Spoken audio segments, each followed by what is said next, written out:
मोदी सरकार के नए इंश्योरेंस बिल से आपको क्या और कितना होगा फायदा।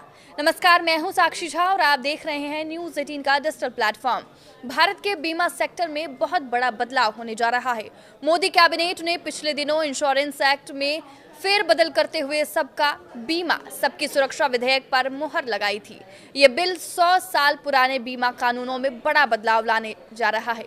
इस बिल के जरिए बीमा सेक्टर में विदेशी प्रत्यक्ष निवेश की सीमा 74% से बढ़ाकर 100% किया जा सकता है। इससे विदेशी कंपनियां बड़ी आसानी से भारतीय बाजार में दस्तक दे सकेंगी। बिल के पास होने के बाद जब ये कानून का रूप लेगा तो देश के इंश्योरेंस सेक्टर में 100% निवेश के साथ विदेशी कंपनियां भी आएंगी। इससे कंपटीशन बढ़ेगा और कम प्रीमियम में बड़ा बीमा कवरेज मिल सकेगा। जाहिर है इसका फायदा आम लोगों को मिल सकेगा। इस बिल का मुख्य उद्देश्य देश में बीमा कवरेज को बढ़ाना और पॉलिसी होल्डर्स को बेहतर सुरक्षा देना है। केंद्र सरकार का दावा है कि ये बिल आम पॉलिसी धारकों के लिए वरदान साबित होगा। आइए आपको बताते हैं कि इस बिल के लागू होने से आपको क्या फायदा होगा।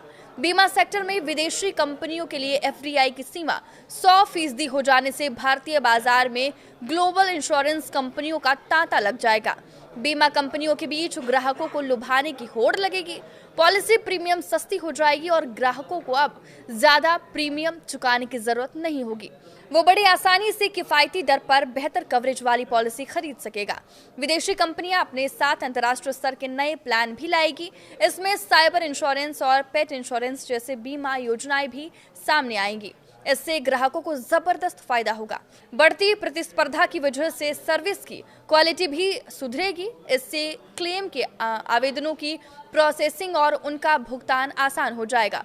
अब पॉलिसी धारकों को क्लेम के लिए ज्यादा इंतजार नहीं करना पड़ेगा और जरूरत के समय उन्हें आसानी से वित्तीय सहायता मिल जाएगी। नया कानून लागू होगा तो बीमा नियामक IRDAI को बहुत बड़ी भूमिका मिल जाएगी। नियम का उल्लंघन करने पर IRDAI बीमा कंपनियों के खिलाफ कड़ी कार्रवाई कर सकेगा। एफडीआई की सीमा हटने से बीमा कंपनियां टियर 2, टियर 3 सिटीज के साथ साथ दूर दराज के इलाकों में भी पहुंच बढ़ाएगी। बाजार में ज्यादा पूंजी आने से कंपनियां डिस्ट्रीब्यूशन नेटवर्क को मजबूत करेगी। इससे भारत की बड़ी आबादी जो अब तक बीमा से वंचित रही है, आसान शर्तों और कम कीमत पर पॉलिसी खरीद सकेगी। अंतर्राष्ट्रीय कंपनियां बाजार में उतरेगी तो वो ग्लोबल स्टैंडर्ड की कस्टमर सेवाएं दे सकेंगी।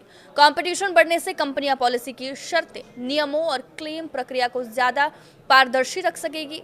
इस सुधार से ग्राहकों की शिकायतें तेजी से हल होगी और उन्हें अपनी पॉलिसी के बारे में पूरी जानकारी मिल पाएगी।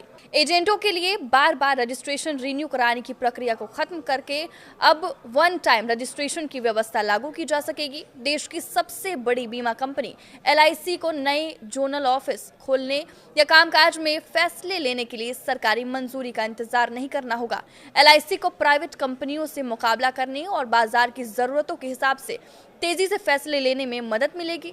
LIC की बेहतर और तेज सर्विस का फायदा उन करोड़ों पॉलिसी होल्डर्स को मिलेगा जो अपनी गाढ़ी कमाई इस सरकारी कंपनी पर भरोसा करके निवेश करते हैं। 100% FDI की मंजूरी से विदेशी कंपनियां मोटी पूंजी भारत लाएगी। इससे भारतीय इंश्योरेंस सेक्टर में वित्तीय स्थिरता और मजबूती बढ़ेगी। मोटी पूंजी बीमा कंपनियों को बड़े जोखिमों को कवर करने और विपरीत परिस्थितियों में भी क्लेम को पूरा करने में सक्षम बनाएगा। इसका फायदा पॉलिसी धारकों को मिलेगा। आपके इस वीडियो पर क्या राय है, हमें कमेंट करके जरूर बताएं। नमस्कार।